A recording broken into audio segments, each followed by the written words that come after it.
Baik pelajar, Assalamualaikum warahmatullahi wabarakatuh dan selamat sejahtera semua. So kita buka kelas kita pada petang ni dengan buku kitab Al-Fatihah.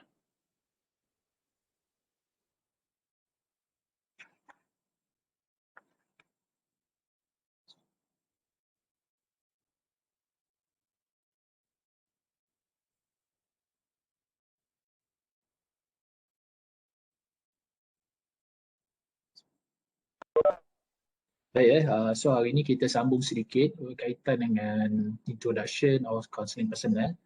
So kita masuk dengan counselling personal, counselling pekerja, counselling di tempat kerja dan counselling di organisasi yang mana melibatkan pekerja dan juga organisasi. Dan kita sebagai kaunselor kita panggil kaunselor organisasi lah. Okay, so kita tengok sedikit slide.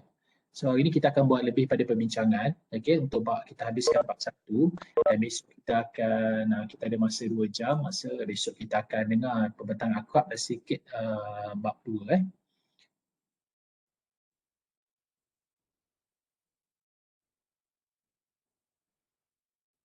So kita masih lagi berkisar dari introduction So introduction, so yang lain semua jangan ni So pelajar-pelajar yang lain semua harap ada di dalam talian sebab cikgu akan tanya beberapa soalan untuk sebagai ulang kaji dan pemahaman kita lah. Okay, saya tengok screen slide dulu So kita dah tengok personal counselling ni bila dia start Okay, kita tak dapat satu tarikh yang tepat lah bila dia bermula. Okay, kaunseling organisasi ni bila dia bermula. Okay, kita tengok ada sedikit perbezaan di antara kaunseling di Barat dan juga kaunseling di Malaysia lah, UK dan US dan juga di Malaysia. Dan kita tengok sejak kalau kita pelajar-pelajar belajar tentang pengenalan atau pengantar kaunseling di Malaysia, Malaysia ini bertapak di Malaysia ini mula-mula sekali bertapak dengan dikenali sebagai guru bimbingan kejaya, guru bimbingan kejaya. Okay. Okay, yang lain tolong mute nanti dia mengganggu. Okay, dia bermula dengan kaunseling di sekolah iaitu sebagai guru bimbingan kejaya. Okay, jadi di organisasi, jadi kita melihat kaunseling tu satu istilah yang datang ni daripada barat, datang daripada barat. Jadi bila kita menterjemah dalam bahasa kita melihat bahawa kaunseling itu seperti memberi bimbingan dan nasihat. So bila dia melihat kaunseling itu sebagai memberi nasihat, memberi panduan dan juga nasihat, jadi dia tidak pada ketika itu Malaysia tidak melihat keperluan kaunseling itu berada di organisasi. Sebab nak memberi nasihat ni pengurus pun boleh jadi nasihat, penyelia pun boleh jadi nasihat, pekerja senior pun boleh memberi panduan dan nasihat. Jadi sebenarnya kita kena faham kaunseling itu sebenarnya mempunyai disiplin ilmu yang luas. Bukan saja memberi panduan, bukan saja memberi nasihat, tetapi ia sebenarnya luas daripada itu. Sekarang kita berhadapan isu kesihatan mental, isu kesihatan mental. Jadi kesihatan mental pekerja. Kalau kita tengok hari ini pasal pandemik ni macam-macam isu. Isu yang paling utama sekali adalah pengangguran, perberhentian kerja. Lepas tu ada yang di mana penderaan domestik iaitu perceraian suami isteri, dan semua isu-isu itu sebenarnya dia boleh memberi kesan kepada produktiviti dan kepuasan di tempat kerja. Dan justru itu penting kita melihat seorang yang pakar dalam bidang psikologi untuk kita mengendalikan kes-kes isu yang sebegini lah. Okay. Contoh di tempat kerja mereka fokus kepada kenaikan penilaian prestasi, pencapaian KPI. Tapi elemen-elemen psikologi ni dan kekeluargaan ni sering kita kena dikesampingkan, diketepikan. Tapi sebenarnya isu-isu itu yang melanda kita dia memberi kesan dalam pencapaian di tempat kerja. That's why selepas 1960 dan pada tahun 1995 kita tengok nanti kita akan tengok perkeliling-perkeliling bagaimana sejarah perkeliling itu. Kemudian ni kawan-kawan kamu mendengarkan tentang akrab, perkeliling-perkeliling melihat bahawa adanya perkembangan apabila melihat keperluan kaunseling itu di organisasi. Itu sebab USIM, University Science Islam Malaysia dan Universiti Malaysia Terengganu mengambil inisiatif untuk menubuhkan kaunseling yang itu berfokus kepada organisasi. Okay. Lepas tu tubuh lagi UNIMAS, UMS yang lebih fokus kepada organisasi. Lepas tu USIM pula fokus kepada USIM dengan UMS, Universiti Malaysia Sabah dan juga Universiti Sains Islam Malaysia di Nilai fokus pula kepada penagihan, kepada substance abuse, kepada ketagihan. Dan kita akan lihat ini kita akan lihat rasional penubuhan, prinsip-prinsip, definisi, objektif, peranan dan lamaran kita bagi sebutan selalu. Okey. Ini kita dah bincangkan apa itu konsep dia. Konsep dia adalah percaya kepada setiap manusia itu dia ada hak, tapi bukan sekadar hak, tapi dia juga ada tanggungjawab. Dan hak dan tanggungjawab ni perlu kita faham dan jelas bagi seorang pekerja. Dan dia kena faham di tempat kerja ini adalah satu tempat sebenarnya empowerment dan employee untuk mengembangkan bakat. Kita jangan lihat kerja ni sebagai satu tempat bebanan, tempat stres. Tapi sebenarnya di kerja ni, di organisasi ni, inilah tempat kita untuk mengembangkan potensi kita. Kalau kita suka menyumbang, menyumbang dari segi lakonan, jadi kita masuk dunia lakonan dalam organisasi, dalam industri perfilman. Kalau kita minat untuk membantu, mengapa tidak kita masuk dalam industri atau kita masuk dalam jabatan kebajikan masyarakat ataupun jabatan-jabatan yang memberi perkhidmatan dalam membantu orang. Kalau kita seorang kaunselor suka membantu orang dan kita ada teknik, mengapa tidak kita bekerja di satu setting yang menyediakan perkhidmatan kaunseling. Jadi kita melihat bahawa organisasi ini dia adalah kita kena lihat dia sebagai satu tempat yang boleh mengembangkan potensi kita. Bukan satu tempat untuk kita sekadar mencari makan, minum untuk memenuhi perut kita dan keluarga, lepas tu habis macam tu je. Jadi hidup kita akan bosan. Jadi kita kena faham. Prinsip dia adalah dia diasaskan oleh kepercayaan, trust kan. Based on trust ataupun belief kita punya hak dan kita punya tanggungjawab dan kita menggunakan organisasi ini sebagai tempat empowerment. Itu kena faham. Bila kita lihat organisasi, lihat tempat kerja, mula-mula memang betul kita bekerja atas dasar untuk keperluan financial ataupun keperluan ekonomi kita. Sebab kita ada komitmen, kita perlu bayar hutang PTPTN lepas ni. Kalau kita ada anak, kita dah kahwin, kita perlu ada rumah sewa, kita perlu ada kereta, semua itu memerlukan duit. Jadi mula-mula memang kita kerja itu untuk financial, berasaskan kepada financial factor. Nanti bila kita dah lama-lama, kita kena lihat bahawa organisasi ini adalah satu tempat kita untuk menyumbang tenaga kita, fikiran kita untuk membangunkan negara kita kan. Kalau kita berpegang kepada alih bata tu untuk agama, bangsa dan tanah air. Okey, ini kita dah tak perlu sebut, jadi pelajar perlu ingat definisi-definisi ini.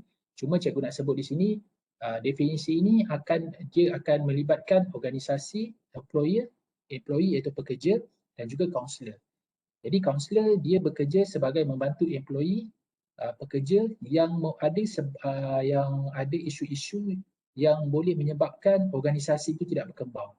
Jadi kita harap organisasi itu bila dia ada 3 elemen ini, jadi individu di tempat kerja kita katakan free stress. Bukan free stress ni maksud kita bebas stres ni, maksudnya kita boleh menangani stres lah.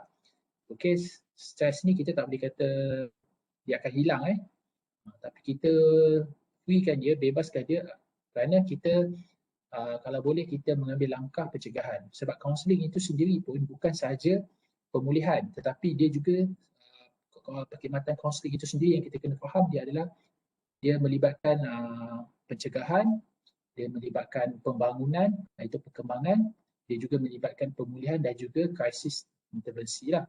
Jadi bila kita dah tahu isu-isu, kita juga boleh banyak buat kerja pencegahan. Jadi kalau kita tengok kaunselor itu adalah nak menyebabkan free stress kan, kita nak pencegahan daripada berlaku sebab kita percaya prevention better than cure kan. Pencegahan itu lebih baik daripada mengubati. Contoh kenapa kita ada tentera, kenapa kita ada bomber, kenapa kita ada polis. Jadi keadaan mereka, polis, bomber itu contohnya kita ambil polis sebab dia nak mencegah daripada jenayah itu berlaku. Kita ada askar sebab kita nak mencegah supaya negara kita ni ada mereka melakukan peperangan. Keadaan kita kat situ bukan saja untuk berperang. Keadaan polis, keadaan tentera itu bukan untuk membolehkan kita berperang semata-mata, tapi dia adalah proses pencegahan supaya nak mengelak benda itu dia berlaku. Itulah juga dengan kaunselor di pejabat. Jangan dah ada stres baru kita ambil. Jadi benda itu pun dah menyebabkan dah lama. Begitu dengan doktor. Doktor juga wujud bukan sahaja merawat pesakit tapi dia juga bertanggungjawab memberikan promosi tentang kempen gaya hidup sihat, dia lebih kepada pencegahan. Tapi bila kita nak tahu pencegahan tu, dia perlu ada maklumat. Iaitu maklumat berkaitan dengan kesihatan tadi tu. Jadi begitulah peranan juga kaunselor di organisasi. Jadi kita nak bagi tahu bahawa kalau kita tak buat macam ni akan berlakunya stres. So kalau stres, pekerja tidak akan mengalami satisfaction. Jadi performa dengan productivity down. Jadi rugi. Jadi organisasi rugi. Orang asyik berhenti kerja, keluar kerja. Kenapa pekerja macam tu? Rupanya dia tak feel happy bekerja dekat situ. Sebab apa? Tak ada siapa yang bagi tahu. Jadi mereka kata, tak apalah, cari orang lain lah. Kalau tak ada orang, kalau kau berhenti, ramai lagi nak masuk kerja. Memang kita boleh cakap macam tu kalau kita majikan. Tapi kita kena ingat tak semua orang sama Mungkin betul, kalau kau keluar ramai lagi nak kerja. Tapi kadang-kadang memang orang kata patah tumbuh hilang berganti. Tapi di mana kan ku cari ganti kan? Kadang-kadang tak sama, manusia ni tak sama. Kau bagaikan 1,000 orang lah. Jadi kita tak jaga pekerja kita. Kan bila pekerja kita minta sikit kebajikan, kita tak jaga. Nanti yang datang tu, pekerja-pekerja yang datang melengkupkan syarikat kita. Kita nak kena train dia. Dan train tu semua perlukan duit dan dana. Jadi kalau kita ada pekerja yang baik, why not kita tak jaga mereka? Kita jaga kebajikan mereka supaya mereka selesa bekerja dengan kita dan meneruskan bekerja dengan kita. Kita sebagai majikan kadang-kadang kita tak boleh juga bersikap menongkak langit. Aku bayar kau gaji kan. Aku bayar kau gaji, kalau kau nak pergi, pergilah. Ramai lagi nak masuk. Ramai kan perspektif majikan macam tu. Sebenarnya tak boleh. Sebab jatuh bangun, kita ni manusia, kita saling memerlukan. Kita tak ada kuasa mutlak. Kita bukan Tuhan Tuhan tak apa, dia kalau kita tak sembah dia pun dia tak berkuasa. Tapi kita tak, kita manusia. Kita bos, kita memerlukan pekerja. Kita perlu ada hubungan yang baik tu. Jadi kita sebagai mediator sebenarnya, kita kaunselor tu sebagai mediator untuk menjadi jalin hubung antara pekerja dan juga organisasi ataupun peringkat atas top management dengan bottom, dengan pekerja lah, dengan subordinate. Jadi kita sebagai mediator kita menyampaikan apa yang diperlukan oleh pekerja dan kita juga memberikan maklumat juga. Nanti kita belajar dalam rangka communication, kita juga sebagai berpandang menyampaikan juga kepada pekerja apa hasrat top management. Jadi kita perlu mewujudkan win-win situation, iaitu win-win situation, 3 win. Mana kita win, majikan pun win, organisasi pun win. Mana semua dapat manfaat. Jadi kita tidak lari daripada right, responsible and empowerment tadi tu. Kita tak akan lari daripada asas tu. Jadi kita bila jadi organisasi, kita perlu ada asas.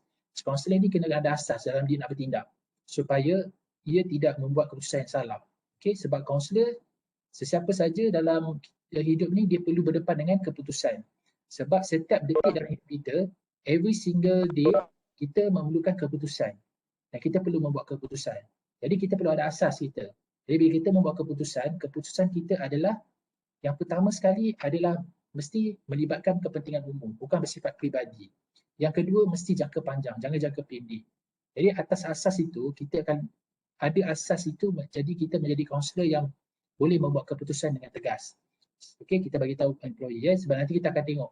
Nanti kita akan tengok apakah perbezaan antara konsep organisasi, konsep keluarga, konsep pendanaan guna bahan, konsep di sekolah. Dia ada sikit perbezaan lah. Dan sama juga kalau kita tengok di sini,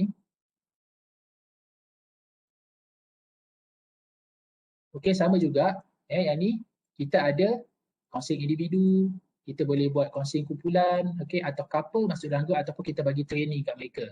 Training ni penting sebab kadang-kadang ada pekerja-pekerja yang baru yang memang dia tak familiar kan. Jadi kita perlu bagi training kat dia supaya dia ada latihan yang dengan latihan itu dia akan lebih berkemahiran dan apabila dia buat selalu dia akan lebih cekap. Jadi training ni kadang-kadang ada yang pihak HR development ataupun department HR, jabatan sumber manusia kalau di tempat kerja, biasanya yang rekrut pekerja-pekerja ni dia bahagian HR. Jadi dia tak tahu apakah training yang perlu dilakukan. Jadi bila dia tak tahu, dia buat shop sendiri je. So dia buat training, dia panggil penceramah-penceramah yang dilihat sebagai popular. Tapi tidak diperlukan dalam setting organisasi tu. Jadi latihan yang dilakukan tu pastilah merugikan sebab dia tidak beri apa-apa manfaat. Contoh pekerja sebenarnya kebanyakan pekerja sebenarnya di situ sudah berkeluarga. Jadi bila sudah berkeluarga, ada anak, jadi kebanyakan suami isteri bekerja. Jadi anak dari suami dan isteri itu terpaksa bergila-gila. Terpaksa bergila-gila untuk menghantar anak. Jadi kita boleh lihat performance dan kehadiran merosot. Jadi kalau kita tak tahu isu ni, kita panggil orang bagi ceramah tentang pengurusan kerja yang berkesan. Tapi kita tak tahu apa isu sebenar dia. Isu sebenarnya macam ni. Jadi bila adanya kaunselor, dia berjumpa pekerja-pekerja yang menghadapi masalah ini, jadi kita akan tak boleh. Baik pelajar, boleh mute tak? Okay, pelajar tolong mute, jangan ganggu yang lain.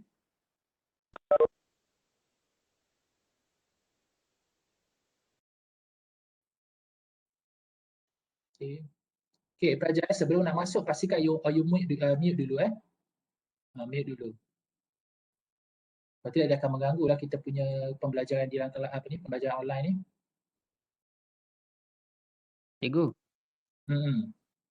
nota baru cikgu belum upload lagi kan dalam Menemo? Belum lagi. Ya tak? Yang baru yang mana? Yang bab 2 ke yang yang bab satu yang ni lah. Tak apa, yang ni nanti cikgu akan bagi pada apa? Aiman. Aiman nanti. Boleh.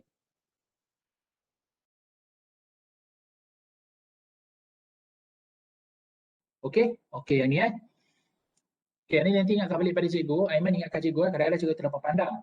Sebab yang ni cikgu buat baru sikit. Sebab ini pelajar akan nampak lebih jelas lah. Okey, so kita tengok. Training ni sangat penting dalam organisasi lah. Training ni sebab ada organisasi. Sebab dalam organisasi kita ada matlamat organisasi yang kita nak capai. Contoh kalau di kilang, kalau kita menjadi kaunselor di kilang, kita nak produktiviti kita tu meningkat. Produk-produk kita dapat jual dengan baik. Tapi produktiviti kita nak meningkat tu kita perlu ada manpower. Manpower tu siapa? Pekerja. So pekerja kalau hari-hari tak datang, hari-hari ambil cuti, pun kita kena tengok apa sebab dia ambil cuti. Jadi kita perlu ada training yang bersesuaian. Okey? Boleh jelas kat situ? Ini adalah dia punya definition of personal supaya kita nampak kat sini you akan nampak. Nanti cikgu akan lihat Nanti you akan bina ayat you sendiri. Bagaimana you nak mendefinisikan personal counseling itu dari perspektif kamu sendiri menggunakan ayat kamu sendiri. Okey, ini helping style counselor di organisasi. Dalam organisasi kita ada beberapa style Satu, kita lebih kepada informatif. Informatif ni yang mana kita banyak bagi maklumat kepada klien. Ini teknik membantu juga iaitu membantu dalam memberikan maklumat. Yang ini lebih kepada klien tak berinvolve dan lebih kepada problem settle. Contohnya kan kaunselor juga kadang-kadang dia memberi maklumat tentang bahaya merokok di tempat kerja. Kan kadang-kadang ada yang kerja di dalam pejabat tak sedar dia jadi habit dia usap rokok, lepas tu asap rokok dia tu dia buang rata-rata, lepas tu ada orang tak selesa boleh buat gaduh tau. Dia bergaduh. Jadi sebelum apa-apa jadi lebih teruk, lagi baik kita bagi informatif. Jadi dia tidak melibatkan klien. Tapi dia lebih kepada problem center. Jadi dah gaduh habis semua pecah semua barang kan. Jadi dah rugi dah syarikat dekat situ. Jadi lagi satu lepas informatif juga kita bagi berkaitan dengan ketagihan dada. Itu lebih kepada informatif lah. Dan ada klien involve not involve tapi problem center. Ini lebih kepada maklumat. Okey. Dan ada juga yang beri nasihat. Style memberi nasihat. Iaitu kita fokus kepada problem center atau kepada klien involve. Yang ni dia berperanan sebagai pengurus dan juga penyelia. Pengurus dan juga penyelia. Sebagai penyelia yang banyak bagi nasihat. Okey. Dan penting juga kalau di tempat kerja, kadang-kadang dengan masa yang ada nasihat ini kadang-kadang boleh diguna pakai. Yang ini juga memanipulatif. Memanipulatif maksudnya client centered, kita fokus pada klien tapi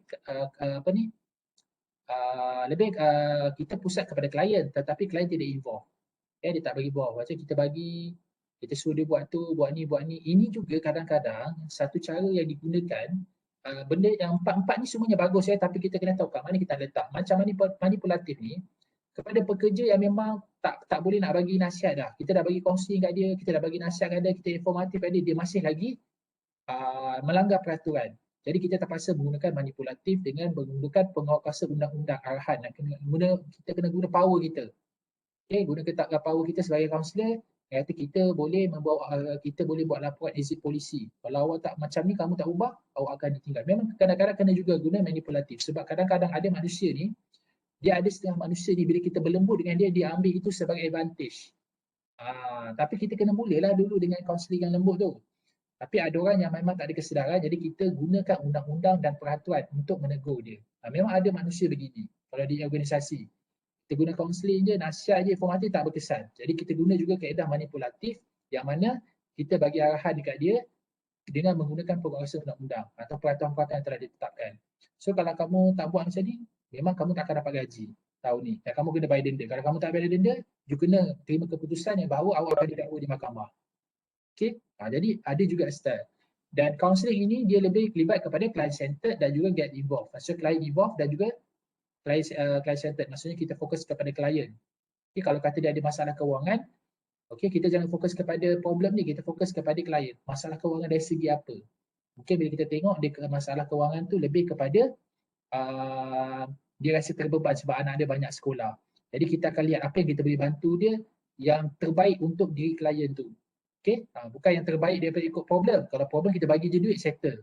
Tapi kita lihat klien apa yang kita boleh bantu klien. Contohnya, okay, katakan dia tak ada anak, cuma dekat kantin tu kita tengok dekat kantin pejabat kita tu ada dekat pejabat dekat organisasi kita tu ada kantin. So dekat kantin tu kita kata dia boleh letak makanan kat situ kalau dia boleh. Sebab apa, isteri dia pandai buat nasi lemak kan. Jadi isteri dia nak berniaga tak boleh sebab anak ramai. Jadi isteri dia boleh tapi suami dia boleh ambil nasi lemak yang ada jual tu boleh letak di kantin.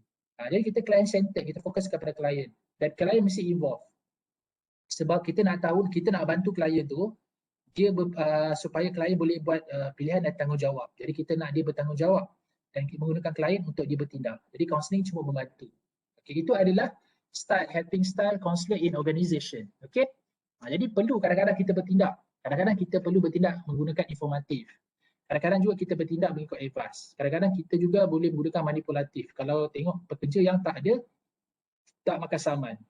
Tak makan saman, kita bagi saman lah kat dia. And then the last one, ni adalah counselling. Tapi kita as a counselor, kita bermula dengan counselling dulu. Lepas tu kita pergi kepada advice. Selepas kita advice, kita beri informatif.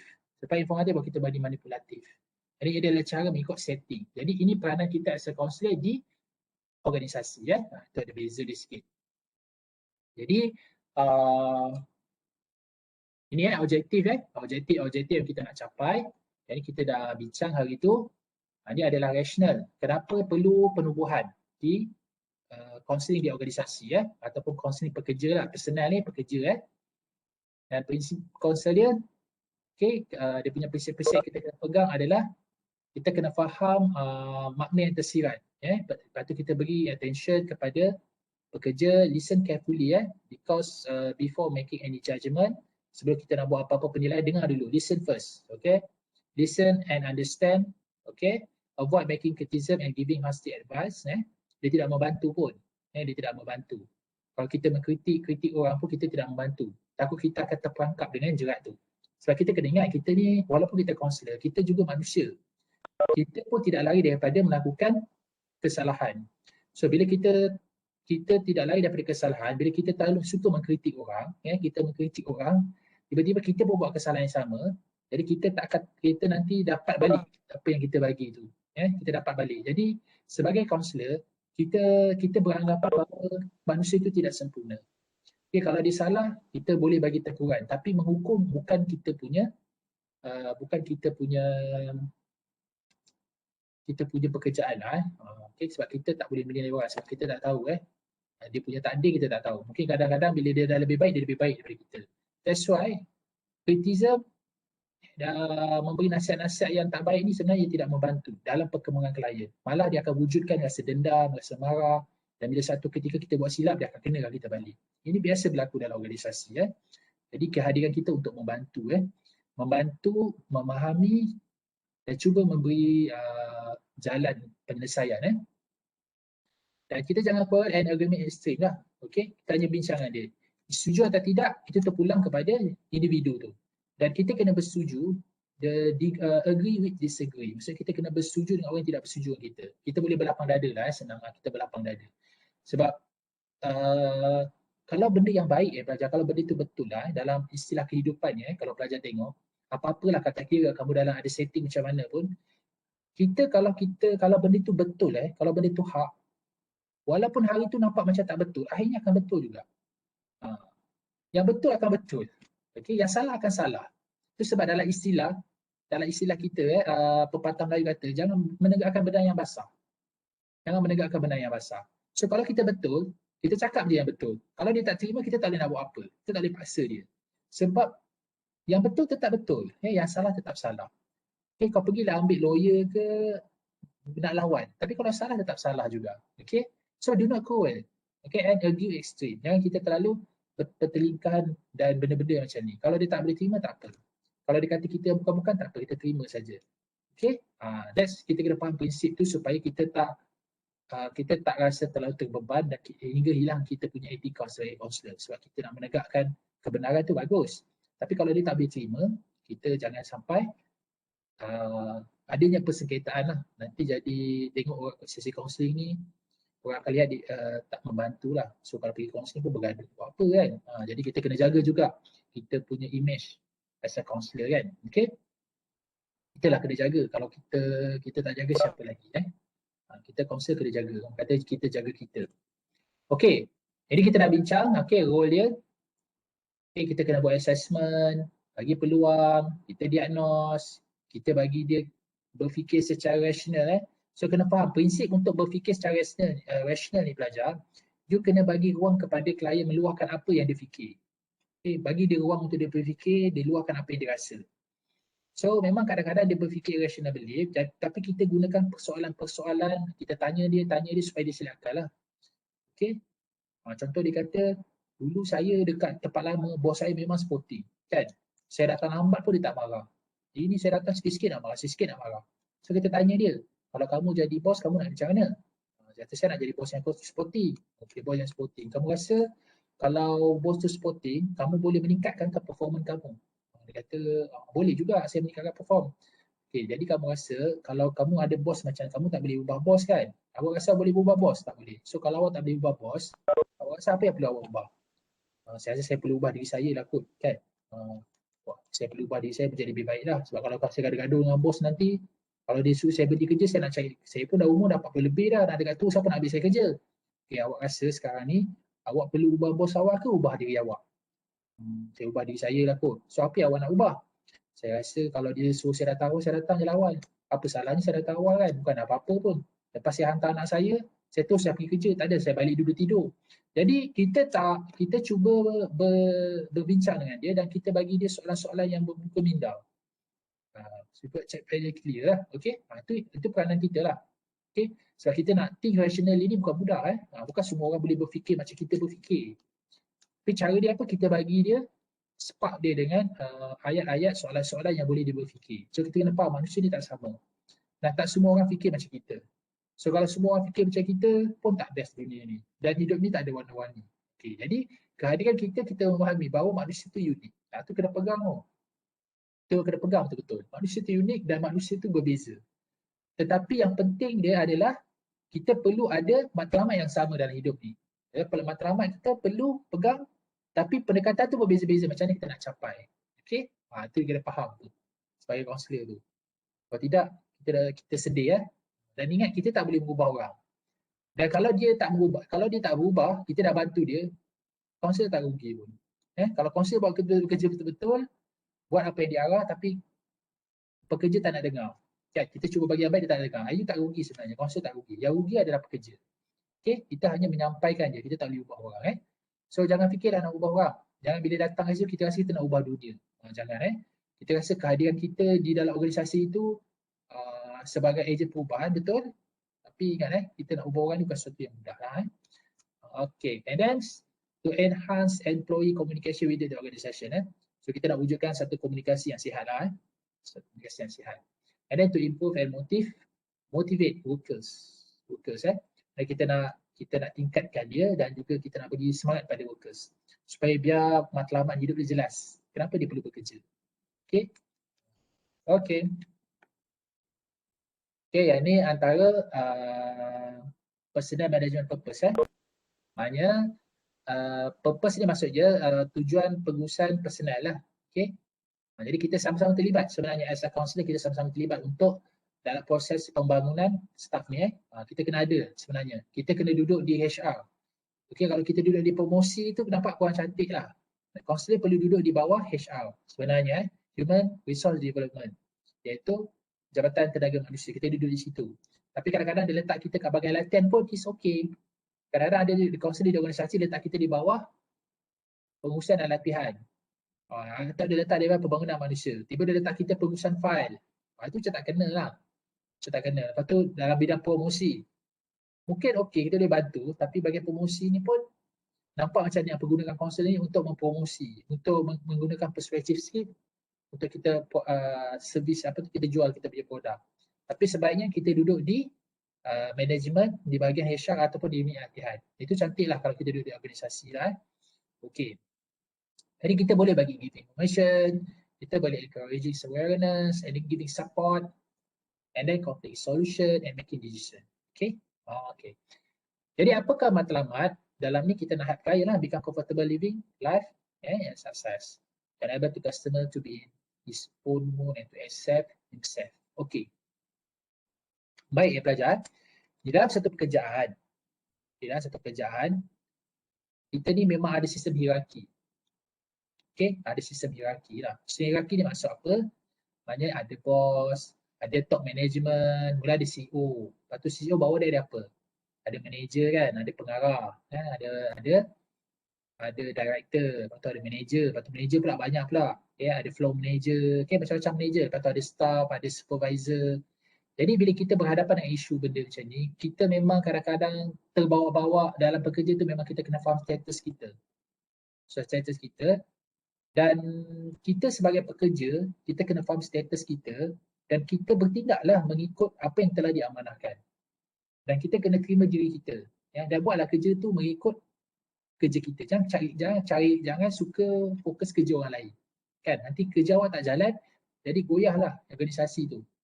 Okay? Kalau ibaratnya kalau kita jadi tayar, jadilah tayar. Jangan sibuk-sibuk nak jadi steering. Kan tak jalan, tak jadi organisasi tu berjalan. Jadi customer, kita nak faham enable to customer atau klien kita supaya dia kena faham peranan dia dekat sebuah syarikat tu. Dan kena faham walaupun kadang-kadang gaji tu berbeza. Kadang-kadang gaji pengarah tu dia mahal sikit. Tapi gaji dia mahal, dia punya tekanan pun banyak.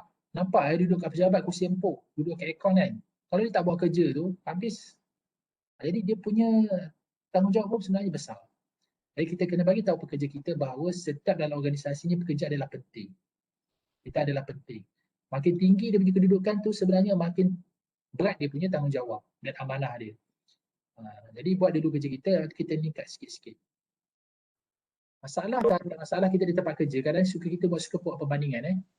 Orang tu ada kereta wira, kita kereta kancil, kita nak pakai kereta wira. Jadi kita tidak ukur di badan baju di badan kita. Jadi ini yang berlaku. Hutang. Lepas tu dengki-mendengki, macam-macam lah. Okay. Jadi kita nak bagi dia yang pertama sekali accept himself. Menerima diri awak seadanya. Okay. Jadi simplify or drive behavior change, enhance skill to exchange. Kita cuba mempertingkatkan skill untuk berubah. Juga your own potential to ensure employee work efficiently and effectively. Effectively dan be able to contribute to the achievement to of organisation goal. Ini kita nak bantu. Kita juga kaunselor, kita juga berperanan bersama-sama dengan organisasi untuk mencapai matlamat dengan cara kita. Iaitu dengan menggunakan pendekatan kaunseling, dengan penggunaan pendekatan yang lebih berhema dan kita lebih menusuk pada emosi klien kan. Jadi kita juga membantu. Kehadiran kita juga menyumbang ke arah pembangunan syarikat dalam mencapai matlamat. Okey, itu yang penting. Okey.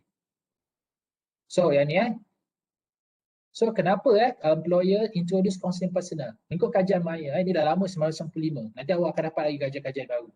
Tapi ini ada titik pencetus. Kenapa kajian ini menunjukkan perlu tak kaunselor ini berada di organisasi ataupun pada pekerja. Jadi Maya pada tahun 1995 dia telah buat kajian. Jadi 76% employee see counselling as a caring service. Dia melihat bahawa counselling service ni adalah satu servis untuk kebajikan mereka. 76%. Tinggilah juga. And then 70% expect counselling to help employees handle organisation change, reduction, privatization and emergence. So 70% pekerja-pekerja menganggap counselling ini dapat membantulah mereka dalam membuat mengendalikan perubahan organisasi seperti pengurangan pekerja daripada government tukar kepada private sector, lepas tu merge. Maksudnya macam-macam dua syarikat tu merge. Dulu Bank Bumi Putra dengan Bank Commerce gabung jadi CIMB. Okey, jadi macam mana pekerja dia? Mungkin ada sikit orang yang tak puas hati, takut apa yang terjadi. Jadi dia melihat penting kaunselor ni sebagai untuk mengendalikan handle. And then 55% see counselling as a way to handle pressure. Dan 57 lihat bahawa counselling ini dia berperanan untuk membantu dalam pekerja itu mengendalikan pressure. Okey. Ini yang biasa Ini yang biasa berlaku. Okay, ini yang biasa berlaku di dalam counselling. Kita berhadapan dengan pertama attitude problem lah. So itu sebab nanti wujud exit policy. Cikgu rasa Perkeliling 2015. Nanti sahabat kita bentang dia menceritakan tentang exit policy. Okay. And then adaptation problem. Okay, contohnya ada satu department dia ada berlaku tau. Ini terkejut juga. Contoh dia pindah satu department. Mula-mula di department bahagian kewangan kan. Dia dah biasa dah kewangan. Tapi dia kan staff pengurusan dan dia macam pengkeranian operasi. So pengkeranian operasi ni dia boleh pindah-pindah tau. Mula-mula dia duduk dalam bahagian kewangan. Dia pun happy, dia ada kawan. Lepas tu dia pindah pula dekat bahagian perpustakaan. Dia kerja kat situ. Lepas tu agak pressure sikit. Lepas tu dia tiba-tiba dia diubahkan dekat bahagian makmal. So akhir lama-lama 5 tahun dia meninggal. Kenapa pressure? Ada pressure. Adaptation tu penting. Cikgu pun mengakui cikgu akui. Jangan cakap siapa, cikgu mesti akui bahawa cikgu pun banyak berpindah kerja kan. Okay, mula-mula cikgu habis je cikgu cerita habis belajar. So habis je belajar dapat kerja di eksekutif haiwan dekat Kolej Tori Kemah. Cikgu tak ada masa tu ada kereta, ada motor. Kerja-kerja pengurusan semua kita buat. Padahal kita eksekutif haiwan pelajar. Tapi untuk pengurusan immigration semua cikgu buat. Sebab pembantu cikgu perempuan. Lepas tu dia tak ada kenderaan. Jadi macam mana cikgu kena buat? Macam adaptasi kan. Lepas tu tiba je lepas tu dapat tawaran pula jadi pensyarah dekat KIS. Jadi pensyarah. Pensyarah pula kena ubah pula cara kerja. Lepas tu berdepan dengan student kan. Kena ubah. Problem juga. Tertekan juga kan. Ambil masa juga tertekan juga. Macam ni. Lepas tu dapat lagi tawaran kerja pula di MRSAM. Bila MRSAM tiba-tiba, tak ada kerja pula. Jadi orang muda pula. Asal duduk tak ada kerja. Masa mula-mula kan masuk pelajar tak banyak. Masa tu MRSAM Pedah baru buka. Jadi cikgu pun tak ramai. Cikgu ada masuk 13 orang je. Budak pun tak ramai. Form 2 je baru masuk form 2 perintis. Dia tak ada kerja pula. Tertekan juga. Lepas tu masuk pula jadi lecturer pun tertekan juga. Jadi adaptation tu kadang-kadang kita perlukan somebody tau. Okay. Walaupun even you ex counselor, sometimes you need somebody, untuk share your masalah. Jadi kita kadang-kadang atas ni kita tak ada siapa kan. Kita tak ada siapa. Saudara baru cuma jauh, kawan-kawan semua tak ada. Jadi kita seorang-seorang kat sini. So kadang tertekan juga. Jadi adaptation problem. Jadi siapa kita nak berbincang. Jadi kalau kita ada counselor boleh kita cerita sikit, at least kurang sikit. Jadi adaptation problem ni berlaku di tempat kerja, sama ada pertukaran tempat kerja ataupun di dalam department tu sendiri. Kan tukar bos lepas tu environment problem. Environment tu persekitaran Lepas tu work performance problem ni macam KPI lah, KPI tak capai, productivity. And then yang paling common yang berlaku di dalam organisasi, stress in workplace. Kadang di tempat kerja. Kadang-kadang contoh dari setengah pekerja tu kadang-kadang sale tak masuk. Macam pandemik ni kan, kita nak jumpa orang tak boleh. Kalau kita kerja direct selling, kita datang je orang halau kan. Kesian kita. Tak apa kalau dia halau, dia ambil beg kita, dia baling lagi. Siap balik batu lagi kan. Kesian kita kan dia layan macam anjing dia lempar macam anjing. Memang pernah berlaku kan. Siapa yang pernah bekerja tu dia faham lah Kadang kita situasi kadang-kadang terlalu ramai orang. Kalau kerja di kaunter tu, kalau tak ada kerja tak ada. Time gaji, waktu cuti memang banyak. Sampai kita pun penat. Kita tak boleh marah customer kan. Customer always right. Kalau kita maki dia, habis dia marah kita balik kan. Kita sekali kena buang kerja kan. Jadi that's why counselling sangat diperlukan untuk kita mengendalikan emosi. Untuk mengendalikan emosi. Okey, itu saja. Soalan kita nak tanya buat sahabat-sahabat kita, semua ada di talian, jangan lari belajar. Okey, setia bersama cikgu. Okey, di dalam di dalam Cisco Webex Radi FM Okey, cikgu nak tanya Cikgu nak tanya Daniel Hakimi. Daniel Hakimi ada di talian tak? Say hello kat cikgu. Ada. Okey, Daniel Hakimi. cikgu nak tanya awak pendapat awak Awak rasa boleh tak seorang pengurus dan penyelia itu dia jadi kaunselor? Sebab semua tak dengar sangat.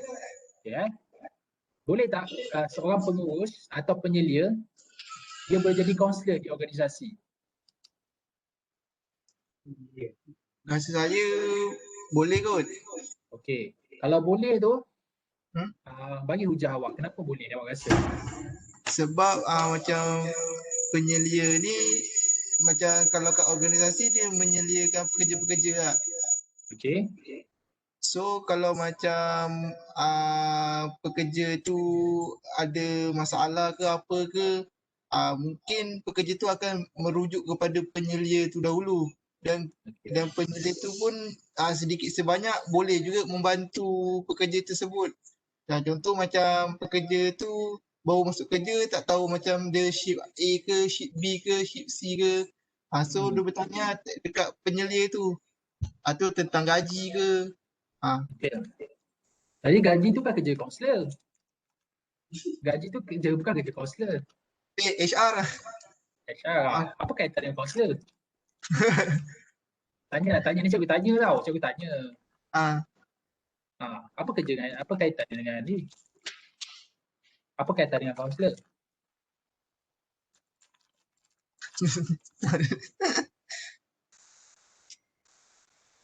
Kalau awak tunjuk nota dia ada jawapan dia. Apa kaitan kaunselor dengan gaji-gaji ni? Ada tak kita belajar kaunselor adalah berkaitan dengan gaji pekerja. Ada tak? Dia macam definisi dia. Habis tu, kan dia tak sibuk-sibuk. Tanya ni, cikgu tanya awak. Saya nak tengok apa pemahaman awak. Maksudnya?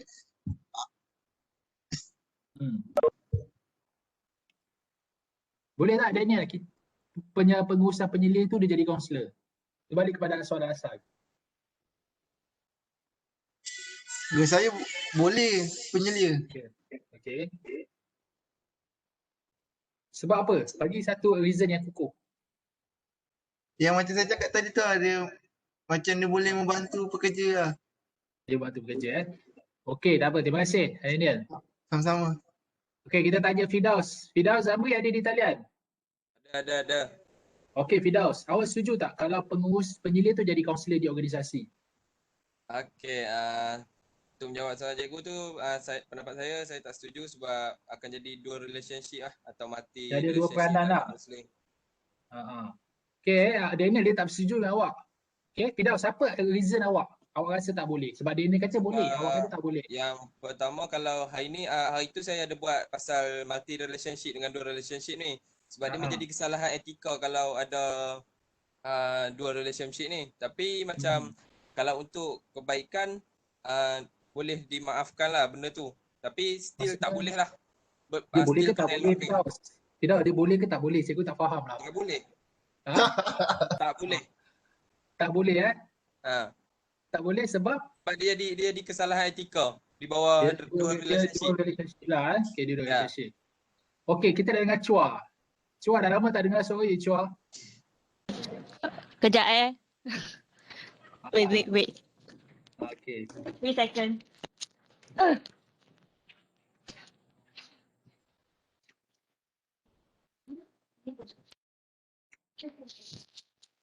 Okay, cikgu. Okay, Chua dengar tak tadi perbincangan kita? Ada dengar. Okay, Daniel kata boleh. Fidaus kata tak boleh. Jadi Chua, you nak buat dekat mana Chua? You buat dekat mana? Saya more prefer that. Saya tak berapa faham apa beza penyelia dengan apa dah satu lagi tadi? Pengurus. I don't know the difference between the peranan. Okay, you tendency dekat mana? You prefer manager and supervisor can be a counselor or not? I think in my opinion can lah. I think lah. Your justification? Justification. Because I think because counselor have the knowledge to like guide and help the employees if they have any problems. Like, not suppose that you must be a counselor, but if you have the knowledge, then it would be better lah for the system and the running of the company, something like that. So Chua, you prefer counselor can be a manager and supervisor can be a counselor, because if you want to be a counselor, you must have a knowledge. So Yeah. manager have a knowledge about the counseling, say you can be a counselor. Is it true? Yeah, something like that. Okay. Okay, itu pengalaman Chua. Chua kata boleh je, tapi dia kena ada ilmu. Okay, kita dengar lagi. Sekarang ni kita nampak Daniel macam dah menang sikit. Okay, Firdaus macam dah tak berapa menang sangat lah kan. Okay, kita dengar daripada seorang wanita lagi. Kita dah dengar daripada Khairah. Khairah ada di talian, Khairah? Khairah ada? Hello, ya ada. Dengar tak? Ada. Okay, dengar. Khairah dengar suara cikgu? Dengar. Okay, so apa you punya stand? Pengurus penyelia boleh tak jadi kaunselor? Sebab kalau dia jadi kaunselor, dia akan ada dua peranan. So macam mana tu Khairah? Saya rasa boleh je untuk serta-serta kes. Apa yang je tu? Berterangkan sikit lah. Macam penyedia kan dia macam rapat jugalah dengan dia punya pekerja kan. So macam pekerja dengan penyedia ni macam lebih dekat lah daripada pekerja dengan HR apa benda semua benda tu. So kalau penyedia ni dia boleh tahu dia punya pekerja punya apa tu kekurangan, macam dia punya productivity dia di tempat tu kurang ke sikit ke. So bila jumpa dekat jika pelia tu jumpa pekerja macam masam ke apa ke, so penyedia bolehlah bagi motivasi, semangat untuk bekerja pada hari tu. Gitu. Okay. Ada lagi Khairah? Lagi itu je lah, debau. Tebal kan? Okay, tak apa. Khairah, so kita dengar yang terakhir. Okay, boleh off. Okay. Boleh mute. Okay, kita dengar pula daripada Muaz. Muaz ada di talian? Ada cikgu, ada. Okay, so awak punya stand apa? So kalau kamu jadi pengurus, boleh tak kamu jadi kaunselor? Atau kamu jadi kaunselor, boleh tak awak dilantik jadi pengurus? Awak punya pendirian macam mana kalau berhadapan dengan isu ni? Bagi saya, kalau saya lah, saya rasa tak ada masalah. Sebab kita sebagai kaunselor pun boleh untuk berkecimpung dalam bidang industri sebagai HR dan sebagainya. So saya rasa tak ada masalah kalau kita ada kelayakan dan kita ada knowledge dan benda tu diiktiraf untuk kita naik ke manager ataupun penyelia dan sebagainya. Bagi saya kalau kamu jadi pengurus yang memang pengurus kilang kata kan. Kamu dilantik kaunselor tapi kamu dilantik juga sebagai pengurus kilang. Tak nampakkah itu akan berlaku jadi dua peranan? Kalau macam tu saya tak setuju cikgu. Kalau katakanlah saya kaunselor dan dalam masa yang sama saya juga pengurus, sebenarnya saya tak setuju. Melainkan kalaulah saya pengurus and then dalam masa yang sama saya ada knowledge counselling, so saya rasa benda tu advantage untuk saya. Okay. So dalam isu pengurus penyelia untuk jadi kaunselor, isu dia tak ada, sebenarnya boleh. Dan lebih bagus pengurus dan penyelia itu jadi kaunselor, tetapi seperti kata Firdaus tadi, untuk mengelakkan dui peranan, dia kena faham dia pakai topi apa. Okay. Katakan kalau dia pengurus, tapi tak salah, katakan dia jadi pengurus dan jadi penyelia, dia berhadapan dengan manusia. Jadi bila dia berhadapan dengan manusia, dia kena ingat manusia ni kadang-kadang bila kita nak tegur dia, kita tak boleh tegur macam kita tegur anak kita. Jadi kita kena ada about human being, dia punya kena ada psikologi. Okay, dia ada psikologi. Jadi pengurus dan penyelia rasa kalau dia nak pertingkatkan diri, rasa nak jadi kaunselor, jadi apa salahnya ambil je lah kaunseling dekat UMT ni. So UMT ni ada kursus-kursus yang mana master dia ada menyediakan untuk mereka yang terlibat dalam kaunseling. Jadi dalam isu ni, dia kena faham. Kalau kamu nak jadi kaunselor, ada baiknya kamu ada knowledge tu. Sekarang kamu ada knowledge tu. Kalau kamu tidak ada knowledge, kamu tak tahu kat mana you nak stand. So kamu ni pengurus ke, kamu kaunselor. Tapi kalau kamu pengurus, kamu boleh gunakan teknik-teknik kaunselor iaitu menggunakan teknik mendengar untuk mengurus. Dan juga begitu juga dengan menyelia.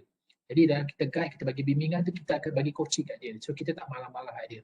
Tetapi kena faham, bila kamu di sesuatu organisasi, kalau kamu sebagai pengurus dan kamu sebagai kaunselor tak boleh sebab akan wujud dua peranan. Sebab kat situ akan ada bias lah. Okay, contohnya kamu sebagai pengurus dia, pada masa sama kamu sebagai kaunselor. Jadi kamu akan rasa kalau kamu nampak pelajar ni, kamu nampak pekerja ni memang malas, jadi bila kamu jadi kaunselor, kamu sudah ada judgemental kat situ. Itu yang maksud Firdaus ada dua peranan tadi tu. Tapi boleh ke tak boleh, persoalannya boleh. Tetapi kamu kena faham etika macam mana. So kalau dalam organisasi tu, kalau kamu sebagai pengurus dan sahabat kamu sebagai kaunselor, tiba-tiba kamu kena kendalikan kes dia ni. Jadi disebabkan konflik of interest, kamu kata saya tak boleh kendalikan kes ni sebab dia adalah pekerja di bawah saya. Saya takut ada konflik of interest. Dia macam ni tau. Contoh kita polis So kita polis, kita telah jalankan siasatan dengan pengedaran dadah. So kita ada tim kita. Ya, kita ada tim kita. Lepas tu kita mendapati bahawa salah seorang ahli dalam pengedaran dadah tu adalah ahli keluarga kita. So kita mesti ada konflik kat situ. Jadi kita bagi tahu bos atas kita bahawa dalam kes ini saya dapati adik-beradik saya ada terlibat. Jadi boleh tak saya mengundur diri untuk join sekali dalam operasi ini. Itu maksudnya konflik of interest. Jadi kita boleh bagi tahu. Dan banyak juga kajian-kajian menunjukkan bahawa sangat bagus. Sangat digalakkan seorang pengurus ambil kursus-kursus kaunseling dan pengurus itu sendiri dan penyelidik itu sendiri dia bertukar jawatan kepada kaunselor sebab dia lebih faham pekerja dia.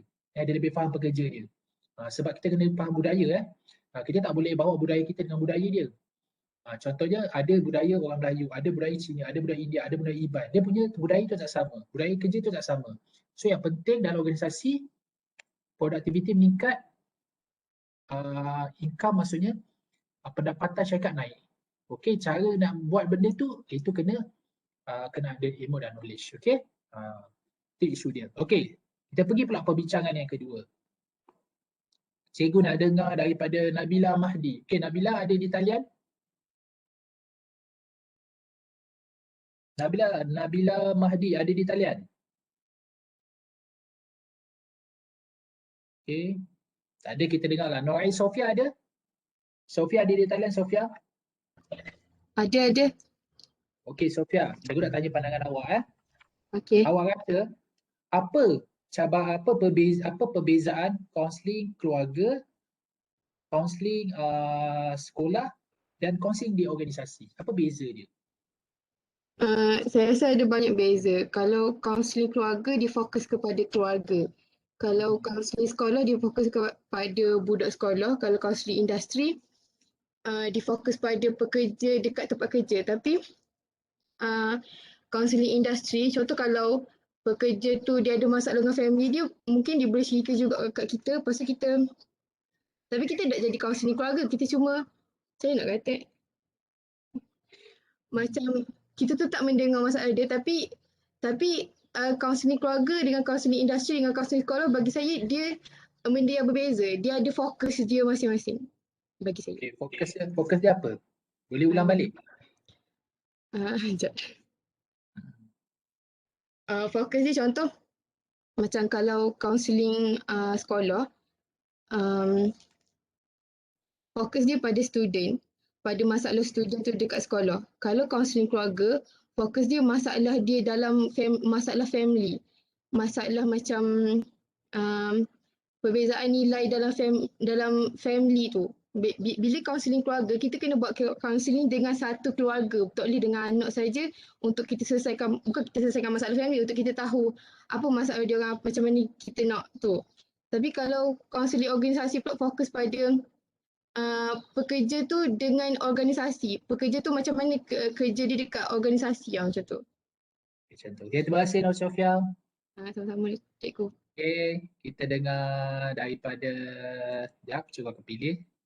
Syarmayani. Ada Syarmayani Syafi'i?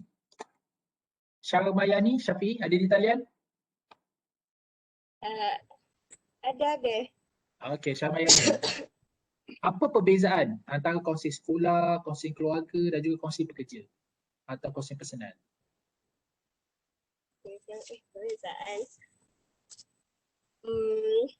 Kalau macam yang saya faham lah, kalau kaunseling sekolah ni dia antara dia kaunseling, kalau sebut kaunseling dia konsep dia sama macam untuk membantu. Tapi kalau sekolah dia lebih fokuskan kepada antara guru dengan pelajar.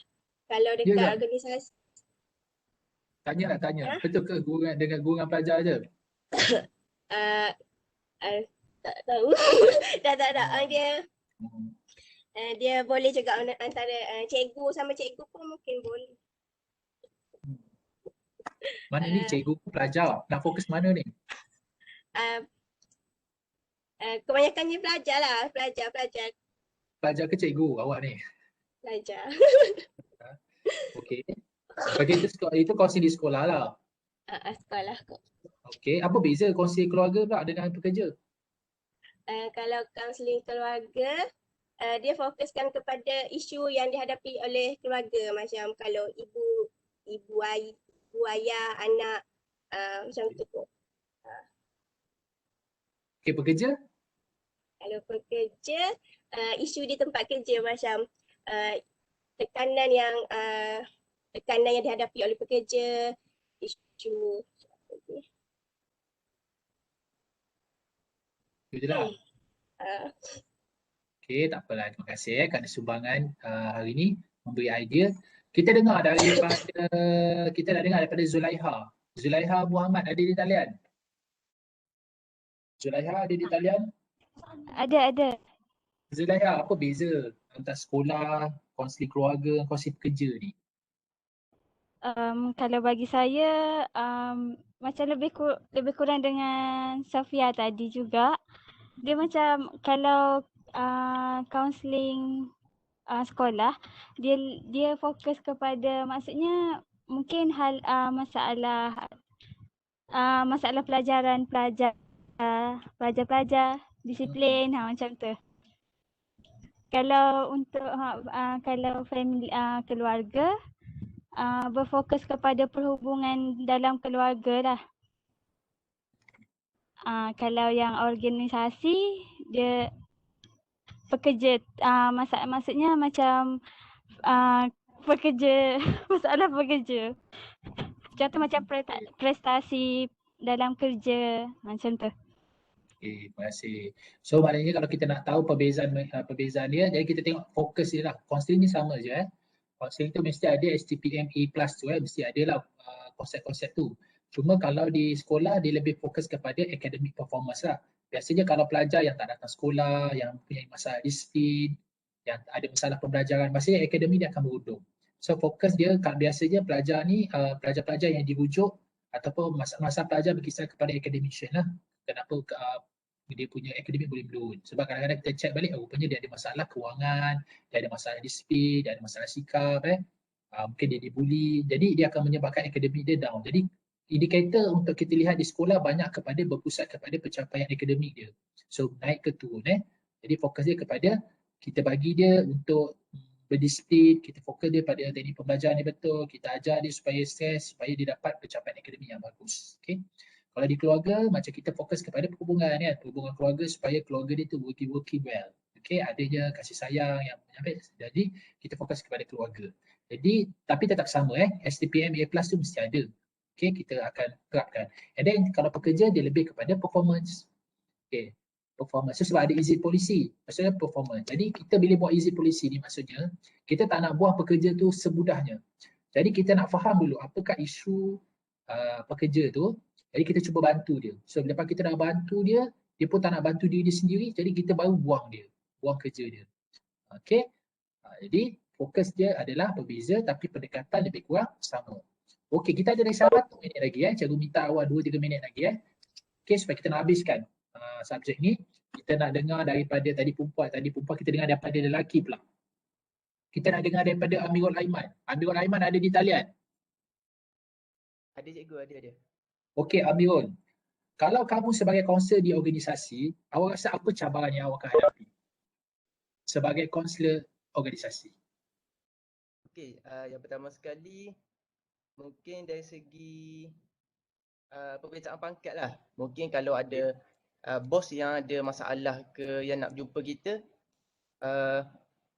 mungkin agak susah sikit lah kalau kita nak buat sesi tu. Sebab berdasarkan pangkat, macam contoh macam datuk ke atau pangkat-pangkat tinggi lah. Lepas tu mungkin dari segi apa benda, masalah kalangan pekerja tu sendiri dengan bos. Okey. Maksudnya macam mana tu Aiman? Contoh dia tak puas hati dengan bos, jadi kita sebagai orang tengah ni jadi nak bagi apa benda panggil? Solution. Solution tu agak susah sikit lah sebab kita ni kerja bawah bos juga kan. Lepas tu pekerja pun ada masalah dengan bos sendiri. Konflik peranan susah sikit. Konflik peranan.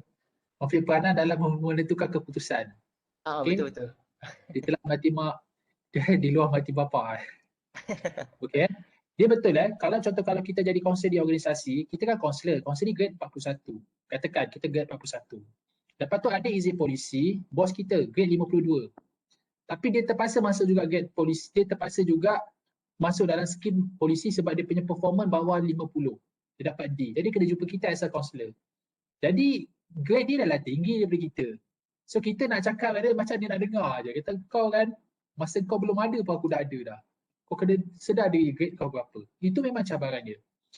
Cuma dekat situ kita berpegang kepada profesionalisme kita as a counselor. Saya menjalankan tanggungjawab. Saya menjalankan amanah kan. So sekarang ni contoh kalau kamu Perdana Menteri, kan, kalau kamu as a Perdana Menteri, kalau kamu masuk court, yang tinggi kat situ adalah hakim. Jadi kita kena pegang pada profesional kita dengan tegas. Bukan agresif tapi tegas. Tegas dengan pendirian kita. Betul, saya grade 45.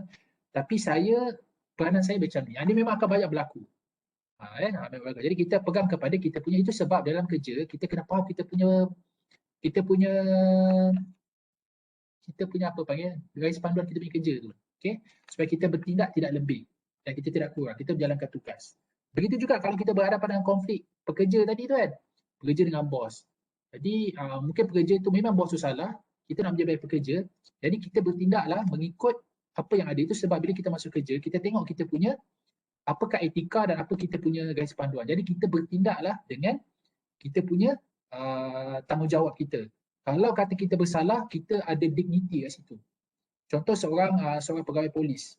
Seorang pegawai polis yang berani menegur Perdana Menteri yang corrupt. Walaupun Perdana Menteri pecat dia, tetapi dia dipecat dalam keadaan dia ada dignity. Dia ada maruah dia.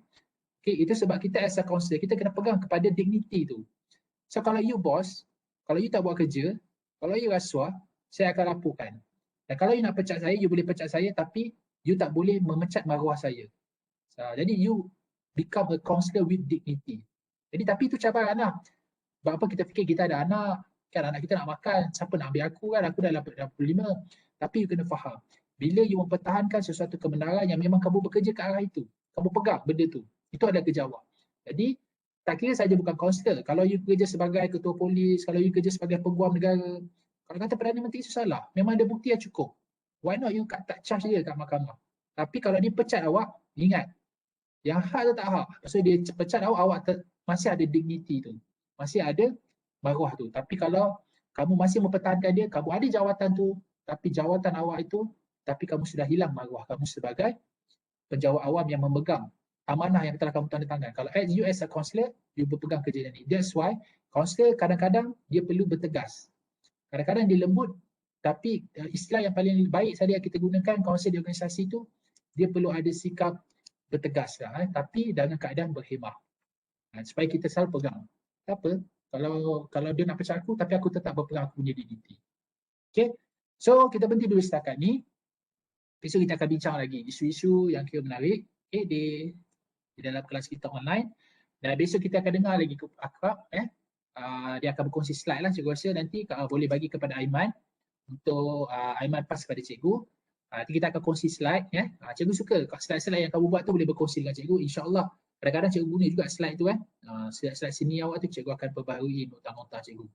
Okey, sebelum berhenti ni, ada apa-apa tak yang kamu nak tanya? Aiman ada apa-apa ke nak tanya? Kalau sahabat-sahabat ada tanya apa-apa ke?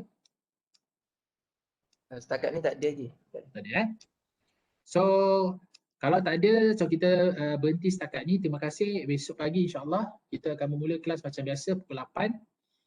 Okey, kalau tak ada apa-apa kita mula pukul 8 dan kita tutup dulu kelas kita pada hari ini dengan tasbih kifayah dan suratul As.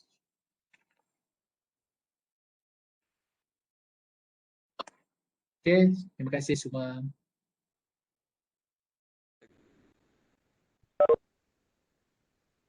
Terima kasih kembali cikgu.